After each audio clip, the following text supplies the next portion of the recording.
नमस्कार, मी रेणुका रामचंद्रन. सलाम महाराष्ट्रमध्ये तुम्हा सर्वांचं स्वागत. सुप्रभात. आज आपण भेटणार आहोत एका चित्रकाराला आणि नमस्कार, मी रेणुका रामचंद्रन. सलाम महाराष्ट्रमध्ये तुम्हा सर्वांचं स्वागत. सुप्रभात. आज आपण भेटणार आहोत एका चित्रकाराला आणि राजगुरुनगरमधल्या एका छोट्या गावापासून ते मुंबई हा त्यांचा प्रवास आपण जाणून घेणार आहोत आणि चित्रकलेतले त्यांचे आदर्शही. राजाराम कोळे आपल्याबरोबर असणार आहेत आणि त्यांच्या संकल्पना काय आहेत नेमक्या चित्रकलेतल्या याविषयी देखील आपण त्यांच्याशी गप्पा मारणार आहोत. पण सुरुवातीला बघूया हे लाईव्ह. आणि आता आपण बोलतोय सलाम महाराष्ट्रमध्ये. आज आपले पाहुणे आहेत राजाराम आपल्याबरोबर आहेत, चित्रकार आहेत. त्यांच्या कलेविषयी आपण जाणून घेणार आहोत. त्यांच्या चित्रांचं आता चित्र त्यांची प्रदर्शित करण्यात आलेली आहेत पंडोला आर्ट गॅलरीमध्ये. त्याची तिथे प्रदर्शन देखील आहे. नेमकी त्यांची काय कला आहे, त्यांच्या चित्रकलेचं वैशिष्ट्य किंवा चित्र काढताना ते एक व्यक्ती म्हणून, एक चित्रकार म्हणून नेमकं काय शोधत असतात, इथूनच सुरुवात करूयात. राजाराम, स्टुडिओमध्ये तुमचं पुन्हा एकदा स्वागत. तुमची चित्र आपण बघतो आहोत. प्रत्येक चित्रकाराचं एक वेगळं स्वप्न, एक वेगळी संकल्पना असते. तुम्ही जेव्हा चित्र काढता किंवा एखाद्या गोष्टीकडे बघता किंवा एखादं चित्र काढता तेव्हा तुमच्या मनात नेमकं काय येतं आणि तुम्ही ते कसं व्यक्त करता? मी चित्र तयार करताना चित्र आणि मी असं काही वेगळं नसतं. एक कॅनव्हास आणि मी, एक स्पेस, एक अवकाश, हे सगळं एक आहे. मी चित्र ठरवून तयार नाही करत. चित्र करताना एक कॅनव्हासमध्ये मी ज्यावेळेस एकाग्र होतो त्या एकाग्रतेतून जे तयार होतं ते चित्र होतं. तर मी काय कोणतीही गोष्ट ठरवून अशी करत नाही. जे मी पाहतो सराउंडिंग आहे, माझे वातावरण आहे, ह्या वातावरणातून जे तयार होतं ते माझ्या आतमध्ये येतं आणि मी कॅनव्हास पुढे उभा राहून ते बाहेर निघतं. तर कॅनव्हास आणि मी ह्या जे गोष्ट आहे याच्यामध्ये एकाग्र होतो, एकाग्र होण्याचा प्रयत्न करतो आणि ह्या प्रयत्नातून जे तयार होतं ते चित्र होतं. तर ठरून असं काही नाही, जे आहे ते सर्व नैसर्गिक आहे. काही दिवसांपूर्वी तुमच्यावर एक लेख आला होता, त्याच्यातही म्हटलं होतं की तुमच्या सगळ्या चित्रकलांमध्ये किंवा तुमच्या लहानपणीचा सगळा जो प्रवास आहे, तुम्ही जिथे होतात आणि तो तेव्हापासूनचा मुंबईपर्यंतचा प्रवास आणि आता इतक्या मोठ्या आर्ट गॅलरीमध्ये तुमची चित्र प्रदर्शित होत आहेत, हा सगळा कसा प्रवास आहे आणि त्याच्यातल्या लहानपणापासूनचा जो एक टप्पा महत्वाचा आहे, वारकरी संप्रदाय तुम्ही अतिशय जवळून बघितलेला आहे. काही आठवणी आणि चित्रकलेचा प्रवास? माझी आई ही गेली 20 वर्षापासून दिंडीत जाते. माझे वडील, आमच्या गावाकडले सगळे लोक वारकरी संप्रदायातले. आमचा सगळा भाग वारकरी संप्रदायातला आहे. गाव एकदम नॅचरली, तिथं सगळे डोंगर दऱ्या वगैरे हे आणि निसर्ग आहे. पण जे आध्यात्मिक स्पेस आहे, ज्या गावाकडले आध्यात्मिक स्पेस आहे, ह्या स्पेसमधनं मी आलेले. जे वातावरण, ह्या वातावरणात आणि त्याचा सगळा इफेक्ट माझ्यावर पडलेला आहे. तर लहानपण सगळं निसर्गात गेलंय आणि इकडं मुंबईत सगळं आल्यामुळं ठीक आहे, त्याच्यातून जे काय होते ते बाहेर येते. तुमच्या चित्रांविषयी आणि तुमच्या प्रदर्शनाविषयी देखील जाणून घेणार आहोत आणि तुम्ही ज्यांना गुरु मानता, रानडे सर तुमच्याविषयी काय म्हणणार आहेत तेही आपण जाणून घेणार आहोत. आणि राजारामशी आपण अशाच गप्पा मारणार आहोत. सलाम महाराष्ट्रमध्ये पुन्हा भेटूयात. घेऊयात एक छोटासा ब्रेक. पाहतो काय दिसतो. आपण चित्रकार राजाराम हुले यांच्याशी गप्पा मारतो आहोत. त्यांच्याशी आपण अशाच गप्पा मारणार आहोत. पण प्रिन्स ऑफ फिल्म्स म्युझियमचे क्युरेटर दिलीप रानडे राजारामविषयी काय म्हणतात ते एकदा बघूयात.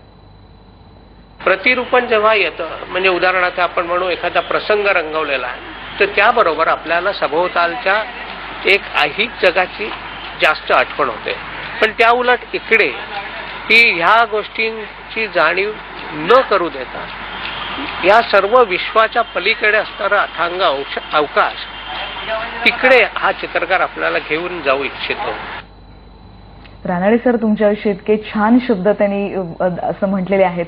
तुमचे गुरु आणि खास करून रानडे सर आणि गायतोंडे सर यांच्याविषयी? गायतोंडे माझे गुरु आहेत आणि रानडे सर सध्या मला मार्गदर्शन करतात आणि ते गुरु स्वरूप आहेत मला. तर रानडे, मी मुंबईत आल्यापासून रानडे सरांनी मला खूप वेळोवेळी मार्गदर्शन केले. तर गायतोंडेंसाठी मी ज्यावेळेस कॉलेजमध्ये होतो त्यांना भेटायला जायचं आणि ते एकदम कोणाशी बोलत नसायचे, काही नसायचे. मी दिल्लीला जायचं त्यांना भेटायचं. 2-3 वेळा माझी त्यांची भेट झाली. पण गायतोंडेंना भेटणं म्हणजे एक देवाला भेटण्यासारखं होतं. गायतोंडेंच्या पेंटिंगला लोक हात लावून पाया पडतात. ते इतकं ते दैवत आहे, पेंटिंगमध्ये ते दैवत आहे. आणि रानडे सरांनी वेळोवेळी मला मार्गदर्शन केले ते माझे गुरुस्वरूप आहेत. तसे कोलते सर आहेत आणि लक्ष्मण श्रेष्ठ आहेत. ते ह्या लोकांनी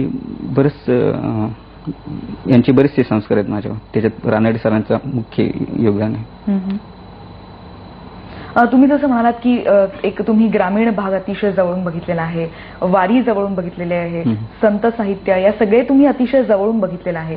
हा जो प्रवास होता तुमचा तिथपासून मुंबईकडे येण्याचा, काय तुम्हाला फरक जाणवला दोन्ही जीवनांमध्ये?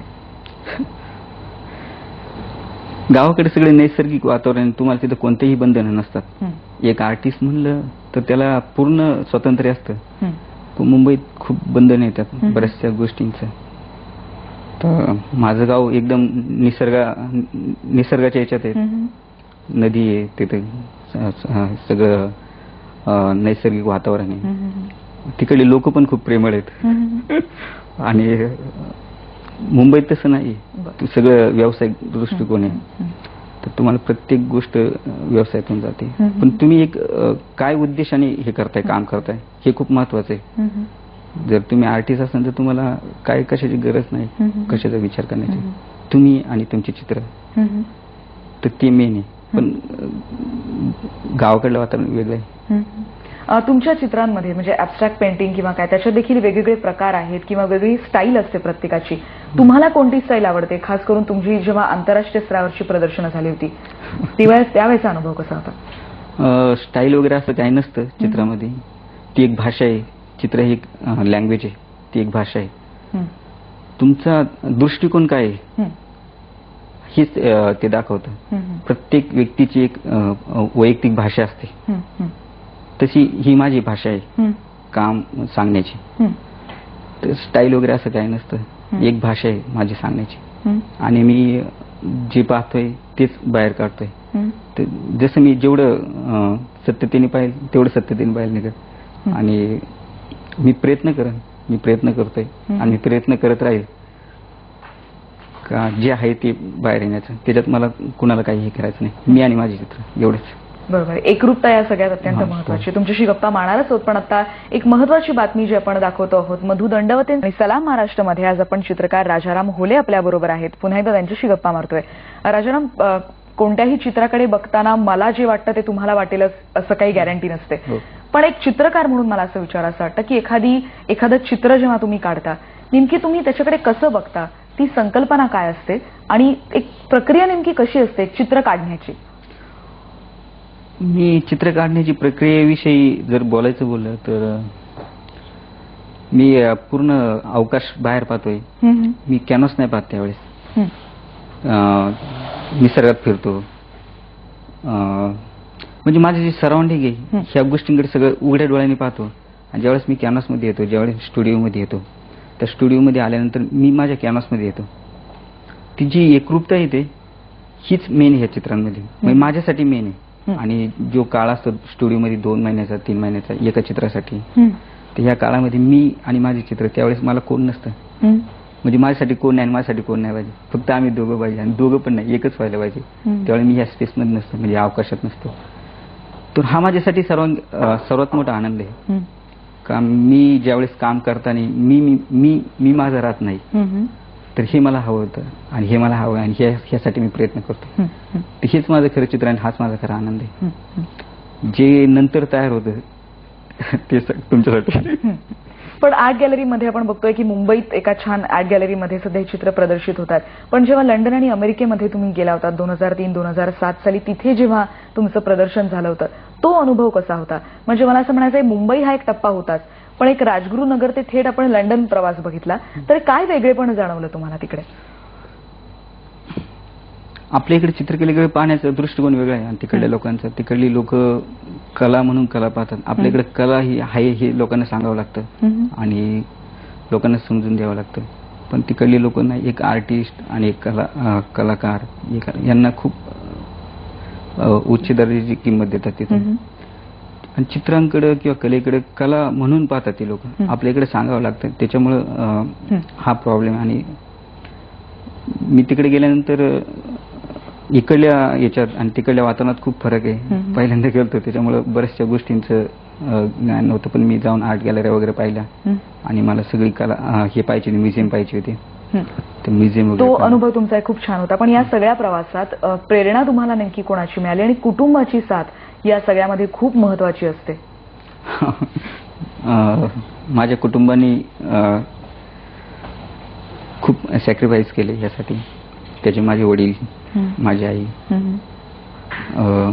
माझी पत्नी, जिने मला नोकरी करून नाही दिली कधी. ती बोलायची नोकरी नाही करायची तू कधी, तू फक्त काम कर. तिने खूप हे केले. आणि आई आणि यांना काही माहीत नव्हतं याच्यातलं, पण त्यांचा माझा विश्वास होता आणि मला वाटतंय मी ते तुम्ही सार्थ ठरवते. त्याबरोबर माझे मित्र, आमच्या गावाकडले लोक, या लोकांना एक आपल्या इकडला मुलगा एक पेंटिंग करतोय याचाच खूप आनंद. आणि तो पुढे पुढे जातोय. त्यांना काही माहित नाही, एक चित्राविषयी काही माहित नाही. फक्त हा चित्र करतोय आणि हा तो त्याच्यात हे करतोय ते मेन. सगळे लोक खूप हे त्याचं महत्व त्यांना माहिती नसलं तरी तुमच्यावर एक विश्वास आहे आणि तोच तुमच्यासाठी प्रेरणा देत होता. पण आपण जे करतोय ते योग्य करतोय हे त्यांना माहिती. पण त्या लोकांचा जो आनंद आहे हेच माझ्यासाठी प्रेरणा आहे. अगदी बरोबर. तुमच्या आणखीन अशीच प्रदर्शनं होत राहतील आणि तुमची खास अशी वेगवेगळ्या आर्ट गॅलरीजमध्ये तुमचं नाव असंच गाजत राहावं अशी IBN लोकमतकडून शुभेच्छा. तुम्ही स्टुडिओत आलात त्याबद्दल आपले आभार. थँक्यू. आणि सलाम महाराष्ट्रमध्ये या गप्पांनंतर इथेच थांबतोय. पहा फक्त IBN लोक.